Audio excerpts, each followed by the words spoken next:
அரிக்கமேடு நம்ம எல்லாரும் ஆப்வியஸா கேள்விப்பட்டிருப்போம். ரீசென்ட்டா கூட அகழ்வாராய்ச்சி நடத்துனாங்க. ரொம்ப ரொம்ப இம்போர்ட்டன்ட்டான ட்ரே சிட்டிங்க சங்க காலத்துல. சங்க காலத்துல இருந்த மக்கள் ரோமானிய பேரரசு கூட வர்த்தகம் வச்சுட்டு இருந்திருக்காங்க.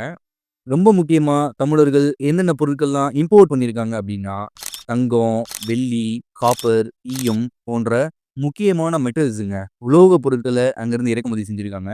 அகழ்வாராய்ச்சி செய்யறப்போ கண்டுபிடிச்ச விஷயம் என்னன்னா, அகஸ்டஸ் சீசருடைய கோல்ட் காயின் கிடைச்சிருக்கு. இந்த கோல்ட் காயினுடைய ஏஜ் என்ன அப்படின்னு கேட்டீங்கன்னா, கிமு 27ல இருந்து கிபி 14 வரைக்கும். இந்த கோல்ட் காயின்ல யாருடைய முகம் பொறிக்கப்பட்டிருக்கு அப்படின்னு கேட்டீங்கன்னா, ஹிஸ்டரியில ரொம்ப ரொம்ப முக்கியமான ஒரு கிங் அகஸ்டஸ் சீசர்.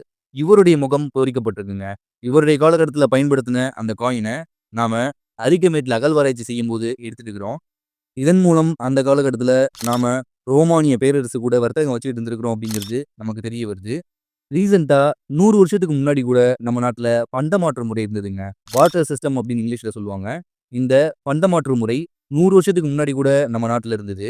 இப்படி இருக்கக்கூடிய ஒரு சிச்சுவேஷன்ல 2000 வருஷத்துக்கு முன்னாடி பண்டமாற்று முறையெல்லாம் கடந்து நாணயத்தின் அடிப்படையில் வணிகம் வச்சுட்டு இருந்திருக்காங்க அப்படின்னா, எந்த அளவுக்கு உயர்தரமான ஒரு சமூகமா இருந்திருக்கும் அப்படிங்கிறத நீங்களே சிந்திச்சு பாருங்க.